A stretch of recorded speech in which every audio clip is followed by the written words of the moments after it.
Oh. Gotta take off my mask. So how are we doing this evening? Welcome. Thank you for joining me for our Healing and Revealing meditation. My name is Reverend Michael McMorrow. I am the spiritual director here at our Center for Spiritual Living in Granada Hills, California, where we're coming to you live. And I say we because I'm here with our trusted jack of all trades tonight, audio visual dude in charge, Michael Carlin. And grateful to have him here, grateful to have you here. So let's just start our evening by taking a deep conscious breath and just releasing, release the day, just allow those shoulders to drop, allow yourself just to surrender to this now moment as we come together for our call to service, which we call lighting the flames of faith. And we perform this ceremony to promote the universal consciousness of life, which acknowledges that all peoples, all faiths, all sentient beings come from the one great universal presence, which we call spirit. That fundamental to this truth is a unifying nature of all religious thought and experience, which we honor here this evening. So the first candle we have is for the Tao, honoring the universal path of harmony and equilibrium, the natural way. We light the second candle for shamanic traditions, honoring the beliefs and practices of all indigenous peoples, the way of primal spirituality. The third candle we light for Hinduism, honoring the path of knowledge, action, and devotion. We light the fourth candle for Judaism, honoring the ethical path of living by sacred law. We light the fifth candle for all forms of Buddhism, honoring the Four Noble Truths and the path of compassion. The sixth candle we light for all forms of Christianity, honoring the Christ consciousness as the path of love. We light the seventh candle for all forms of Islam, honoring the path of submission to the will of God as the highest calling. We light the eighth candle for the universalistic religion of Baha'i, honoring the path of unity and peace. We light the ninth candle for all forms of new thought, honoring the metaphysical path of mental healing through the practice of universal spiritual principles. The 10th candle we light for all those who are as yet unaware of the power and presence of spirit in their lives, and for the space we hold for them here at our center. So I invite you now, behind me is the healing candle, to speak aloud the names of anyone you wish to place into the light, to have experienced the healing flame of God's eternal love.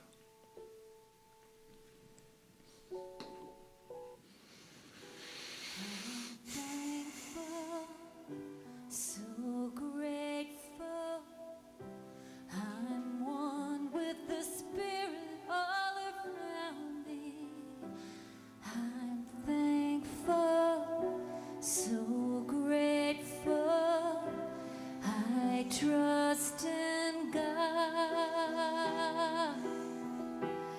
I surrender. I'm one with the Spirit all around me. I surrender. I trust in God.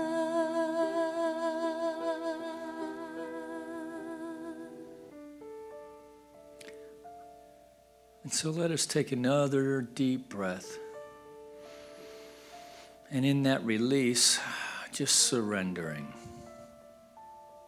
Surrendering to right now. Stepping away from what came before.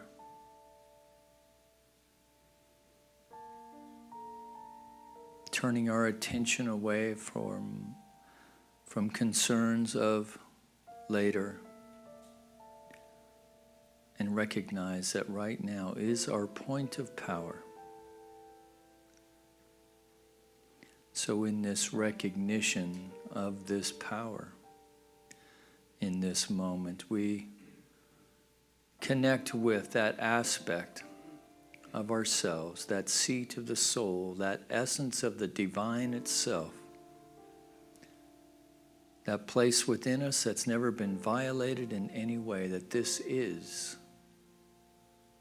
the absolute, first cause, infinite intelligence within us. And so isn't it good to know that the seat of the soul is where the Spirit resides and is within us? And to know this truth for all beings, to know this truth for all people. That we choose to focus on this truth.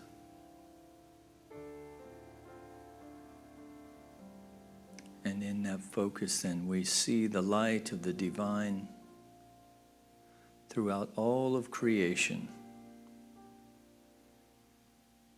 That we experience a sense of oneness and connection with all of life.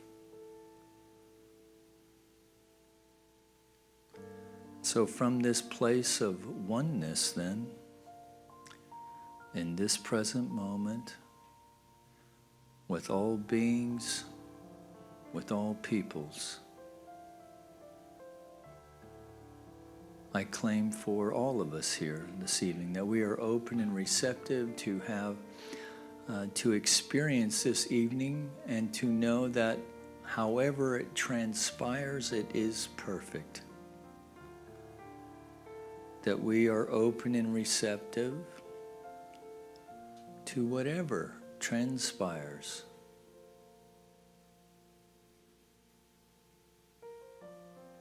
Whether it's an insight, or colors, or even a busy mind, or nothing at all, or a deep meditative experience. We release any attachment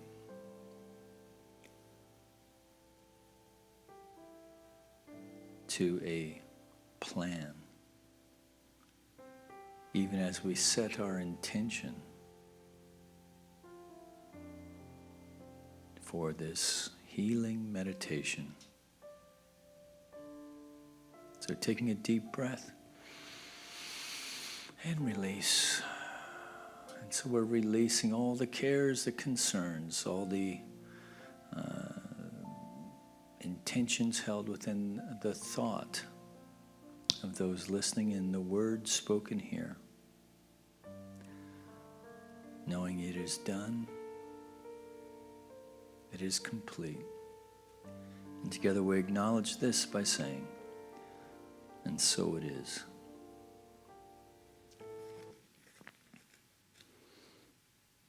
So I just thought it was important to remember. I don't know about you, but I kind of felt like that treatment kind of meandered here and there, but sometimes it's important for me to remember to not have any preconceived notions of what what a meditation time is supposed to look like. Because sometimes they're very deep and meaningful experience. Sometimes they are just an an opportunity to experience the silence. And sometimes the mind is really busy and there's all kinds of stuff going on, and it feels like it's impossible to sit still, where a minute can become an hour. Maybe that's not true for you. Maybe that's just me. But what's important is that we take the time to do this anyway. And that we take the time. I know for myself, I was thinking before coming in here how I often look forward to spending this time on Wednesday night together. Because there's something about meditating in community that has a certain energy, certain energetic, and a certain power to it. So, all this by way of saying it's good that you're here, and I appreciate you're here. So, and again, we're still working with Start Where You Are, Pema Chodron. And so the reading tonight is kind of funny, I think, because she kind of tells on herself. But in telling on herself, we can also identify with the emotions and the behaviors that she's speaking to, because we all know what it's like to want to be a big shot, and we also know what it's like to want to be able to just kind of fade into the crowd and not have any demands be put on us also. And at the same time, depending on the situation, it might feel confusing. And so she's speaking to that. And this is our continuing in the chapter called The Big Squeeze. So in the paragraph before the section I've selected, Pema has this observation. Through meditation practice, we learn not to reject, but we also learn not to grasp. This is the same paradox that we are presented within our lives. It's not so much that you do or don't reject. It's more that sometimes you find you can't do either, or that you do both at the same time. So in our foundations class this week, we were talking about this idea of what is good, what is bad. This notion that we speak to in religious science about God being good and only good. Now, that's not just religious science, but actually comes from Emma Curtis Hopkins. So God the good. And we talked about all the things that we can think of about life that aren't so good. Right? So, because there's some tragic stuff that happens in life that we have no explanation for. We just have to deal with. So here is a much lighter moment for Pema, and see if you can identify. This is Pema. I was invited to teach in a situation with the Sawang, Trungpa Rinpoche's eldest son, in which it wasn't exactly clear what my status was. So Pema is a teacher and speaker by now. It's not clear what her status is.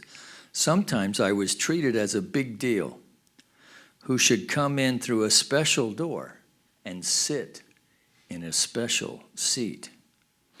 Then I'd think, this is Pema, then I'd think, okay, I'm a big deal. I'd start running with that idea and come up with some big deal notions about how things should be, and then I'd get the messages back, oh, no, you should just sit on the floor and mix with everybody and be one of the crowd. Okay. So now the message was I should just be ordinary, not set myself up or be the teacher.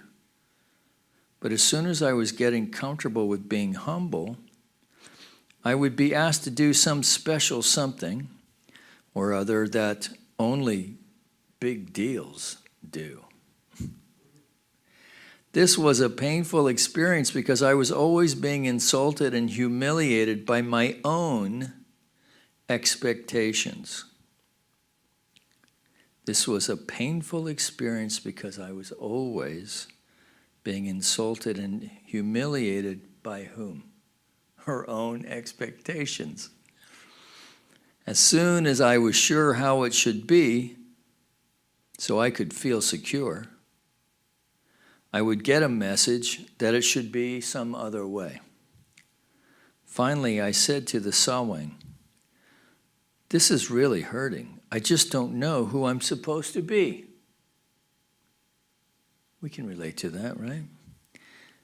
So he says, well, you have to learn to be big and small at the same time. Pema says, I think that's the point. We can always get comfortable being either big or small, either right or wrong. Although we think that wrong is bad, if we get into the habit of thinking that we are wrong, that can be quite comfortable too. For any ground will do. We just want to be able to get our ground, either as a loser or as a winner or as a big deal or an ordinary deal. But if we wish to communicate, if we really wish to open our hearts, sooner or later we are going to have to find ourselves in the big squeeze where we can't buy it and we can't throw it out. And we are caught in the juicy situation of being big and small at the same time. So life is glorious, but life is also wretched. It is both. Appreciating the gloriousness inspires us, encourages us, cheers us up, gives us bigger perspective, energizes us. We feel connected. But if that's all that's happening, we get arrogant and start to look down on others. And there's a sense of making ourselves a big deal and being really serious about it, wanting it to be like that forever. The gloriousness becomes tinged by craving and addiction. On the other hand, wretchedness, life's painful aspect, softens us up considerably. Knowing pain is a very important ingredient of being there for another person. When you are feeling a lot of grief, you can look right into somebody's eyes because you feel you haven't got anything to lose. You're just there. The wretchedness humbles us and softens us. If we were only wretched, we would all just go down the tubes. We'd be so depressed, discouraged, and hopeless that we wouldn't have enough energy to eat an apple. Gloriousness and wretchedness need each other. One inspires us, the others softens us. They go together. And you know, it's also funny how you never know really when these things, these aspects will hit. So on the one hand, through this pandemic, we hear this number, right? 200,000 deaths. Now it's probably 205,000 deaths, right? 5,000 more. I mean, that's a small town, an entire small town wiped out. 200,000 people would be 2 Rose Bowls filled to capacity. Right? But we kind of get desensitized to that. And then someone who's close to me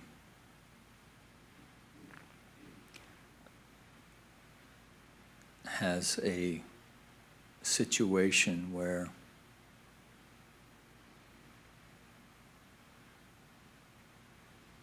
a tragedy happened.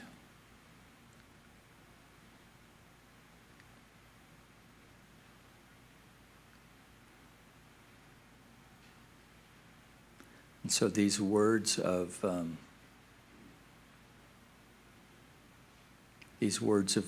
Pema come through, right? So it softens us.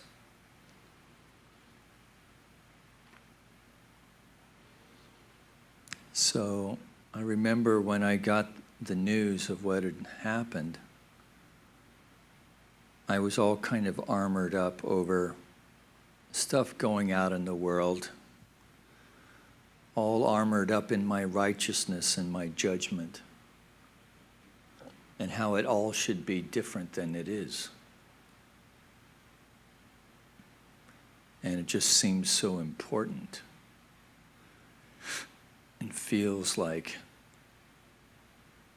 you know, my thinking, at the time, like this needs to happen, or it could be the end of life as we know it. And then you hear of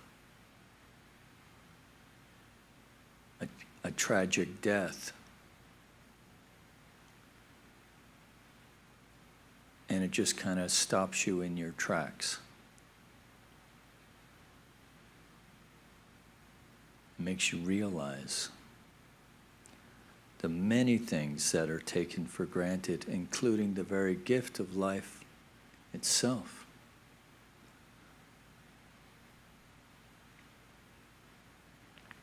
So maybe tonight we can just do a meditation where let's just really focus with each breath. So I usually save this towards the end.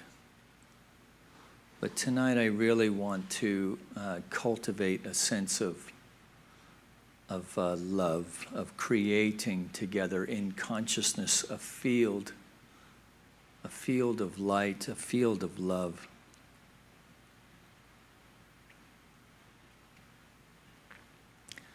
Where we can raise in our imaginings,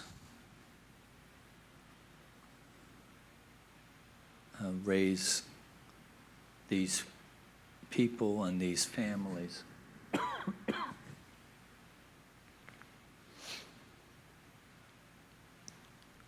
People experiencing, suffering of any kind. All right, so let's just start by taking a deep conscious breath and release. So Mike, of course, is bringing up the Om and Bros for us.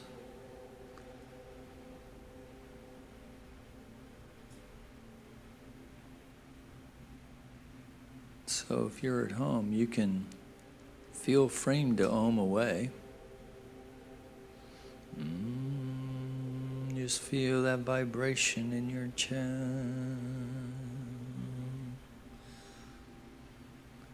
Something very healing about that.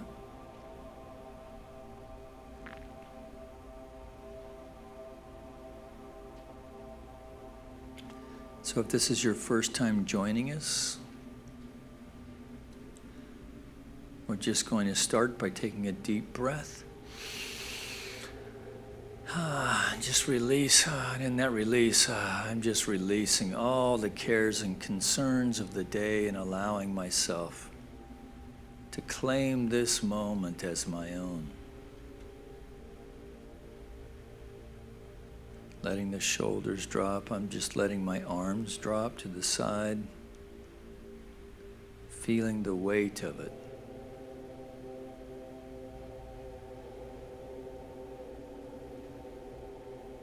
I'm allowing my breath to just rise and fall easily.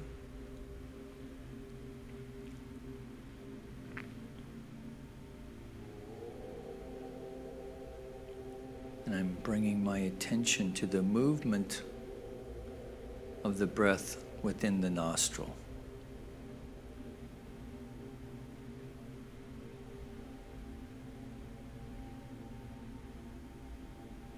And as you do that, you'll see your mind will begin to still.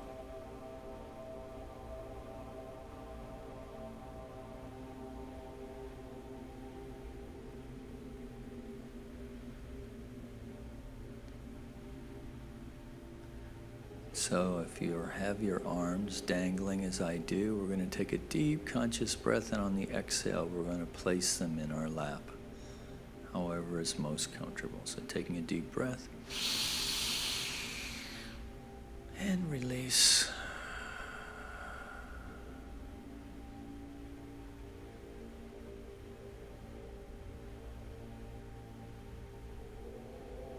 And again, following the breath.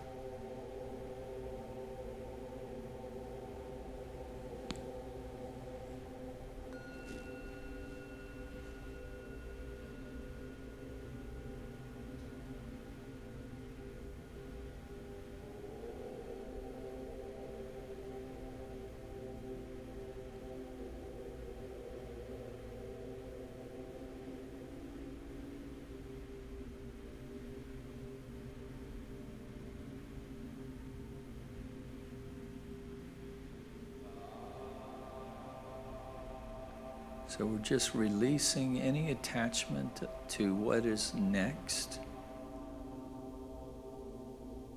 So we're going to follow the breath in the silence for about 20 minutes. I'll keep track of the time. So just allow yourself this freedom to not have to be concerned about anything, not the passage of time, not what comes next. Am I doing it right? Yes. If you're following the breath, you're doing it right. Oh, I'm thinking. That's fine. You find yourself thinking, you just take a deep breath and release. Just label it as thinking, and then just return back to the movement of the breath in the nostril.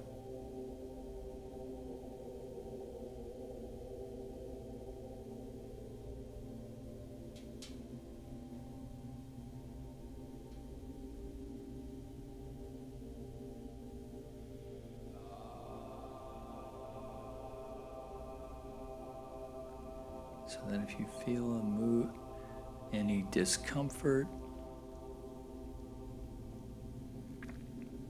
even an itch, right, you can breathe into that. So what does that mean? We just simply take a deep breath, and then when we release, releasing that itch, releasing that discomfort, and you'll find yourself relaxing just a bit more.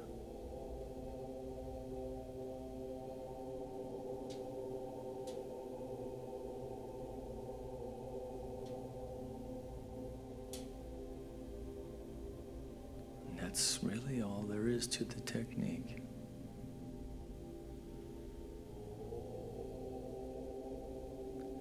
So you can also use sensations that come up in the body to help focus the mind, and you will see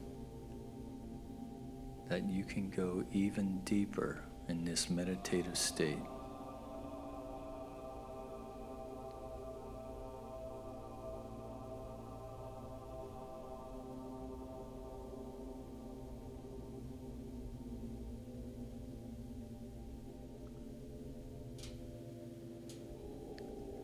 So if you've able to follow the breath in the nostril, see if you can detect the movement of your breath on your upper lip.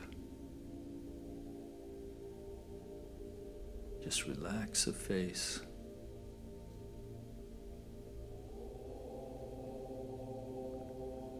The head is straight, spine is erect but not tense.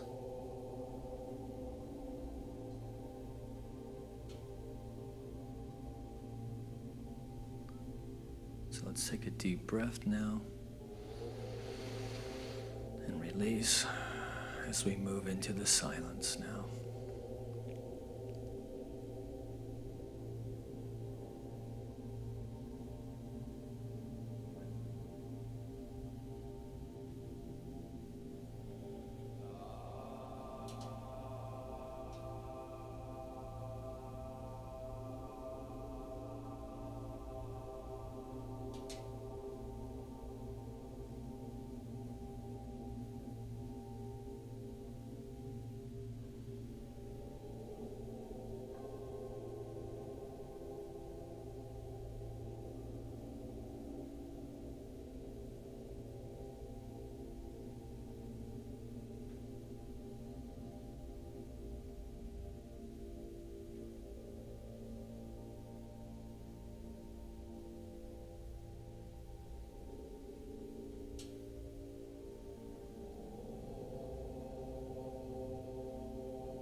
attention gently back to the room and imagining in our heart center that seat of the soul of the divine, a flame, an eternal flame of the divine. And with each in-breath, we are breathing in light.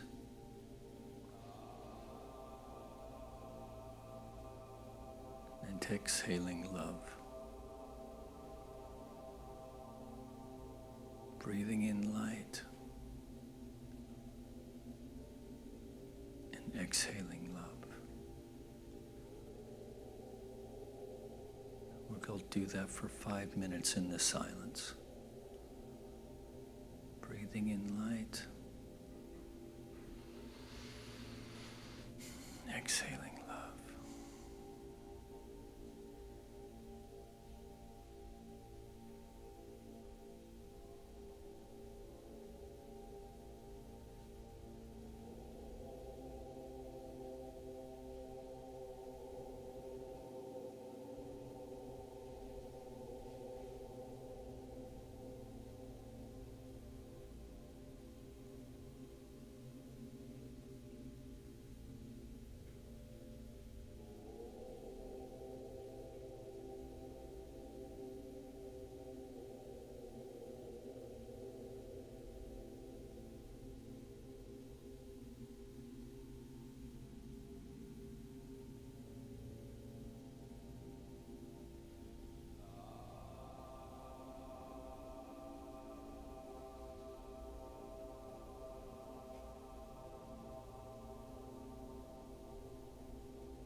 Breathing in light,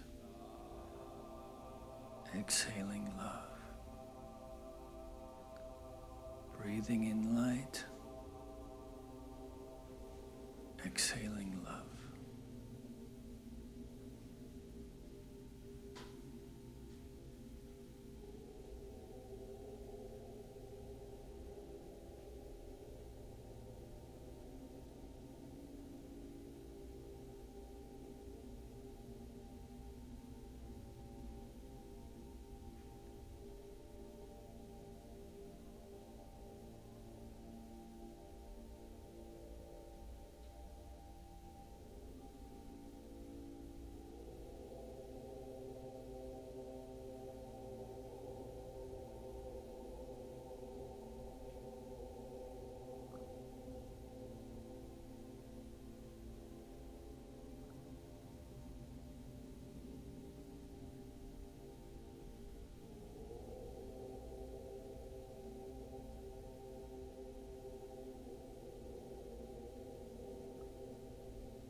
Staying with the breath. So now with each in-breath, we're imagining ourselves fanning this flame of the divine within. Let this flame now growing in brilliance and radiance till there's this ball of light in our heart center. Breathing in light, exhaling love. Breathing in light, exhaling love.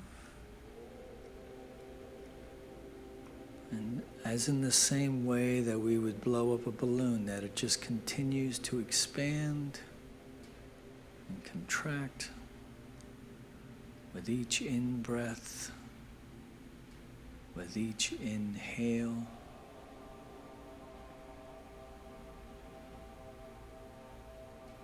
Breathing in light, exhaling love.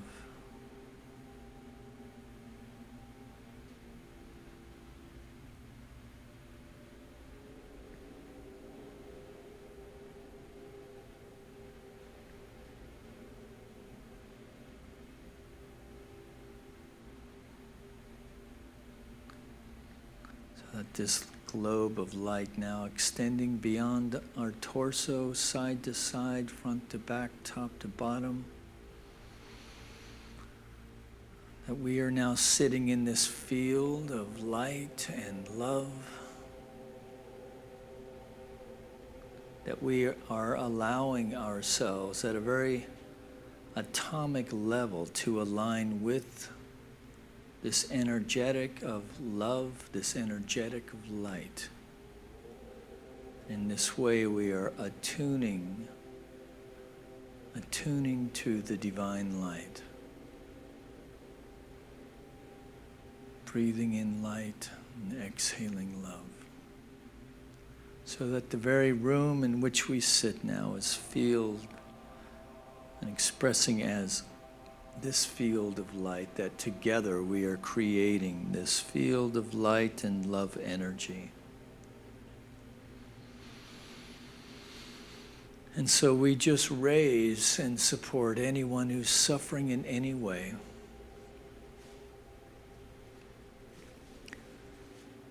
A broken heart, a tragic loss. And we're raising them in love. We're raising them in light. For anyone feeling disconnected or even lonesome in this time of isolation, that we are knowing that we are connected with them now. If you are one of these people, that our hearts are now open and we are connecting and connected. Breathing in light and exhaling love. That we now bring into this field family and friends. Those near and those far. Breathing in light and exhaling love. Our children, our siblings, even those in other realms. Our parents, our ancestors. Breathing in light, exhaling love. So that finally anyone who we feel that we are in discord with, that we now bring them into the light. And breathing in light and exhaling love. Breathing in light and exhaling love. Those whom who do not see the world as we see it. Breathing in light and exhaling love.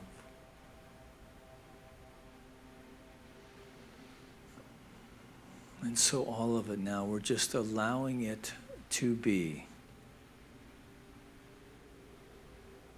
This wonderful swirling of yin and yang.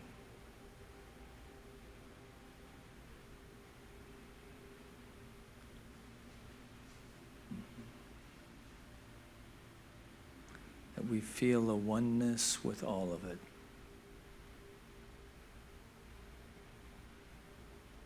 And a oneness with the universal aspect of life itself. As we know together that there is but one power, one presence, one source, one life, one living intelligence, one infinite heart of the divine, impressing and expressing in, through, and as this manifest life. There is no spot where God is not. And so we recognize that within us is the seat of the divine, that we recognize within all beings the universal presence. And in this recognition, in spite of the outward conditions, in spite of the confusion of the worldly clamors, that we know that the infinite power and presence of the divine is present. That we feel a sense of connectedness to all of life.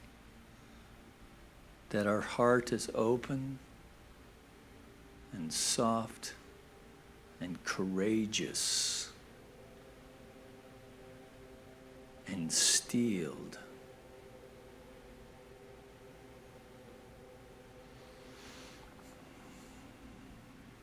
For we are strengthened in this moment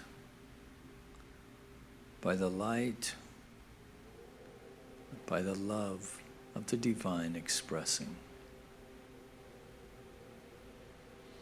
And so, from this place of connectedness, we launch our own cares and concerns, our intentions, our sense of gratitude.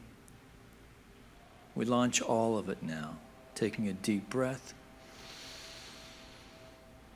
And releasing it to that aspect of the mind of the divine itself, that aspect that knows only to say yes.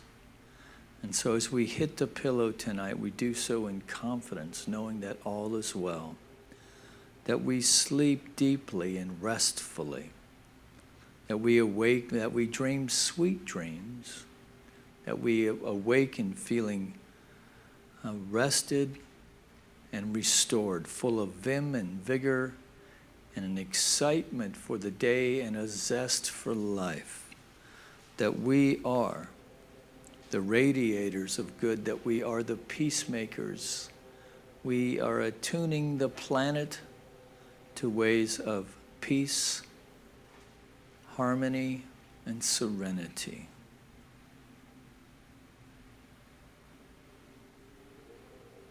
And knowing that there is a power for good in the universe, backing our play and thinking this way, we just release it all now to its divine activity, knowing confidently that it is done, knowing in gratitude it is complete.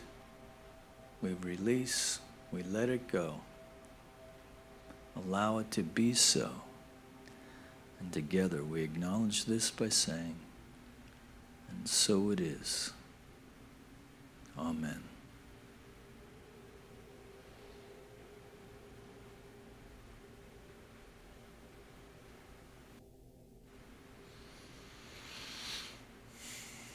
So thank you for joining me tonight. On Sunday at 10:30, of course, we have our worship service with Ken Francis and Jason Goldstein. This week, we have John Silver's, favorite of ours, And congratulations to Reverend Wendy Silvers. John's wife has just made a reverend down at the Agape Center, along with Christine Pena and several others. But Wendy and Christine, Reverend Wendy and Reverend Christine, have been up here to Granada Hills. So we're excited for them and know they're going to continue the great work they've been doing as practitioners in their new role as ministers.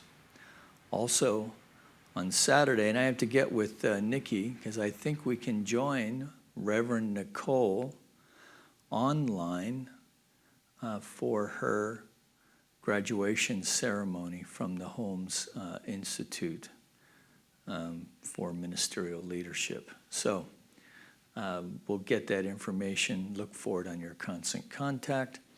And of course, we're delighted and very happy for her. And, you know, for the prestige it brings to our center that someone has decided to step up to serve humanity in this wonderful calling of ministry. So, get ready, kid, because here it comes. All right, so it's been great to spend the evening, this hour, with you, and just go on, get out there and get after it. All right, peace and blessings.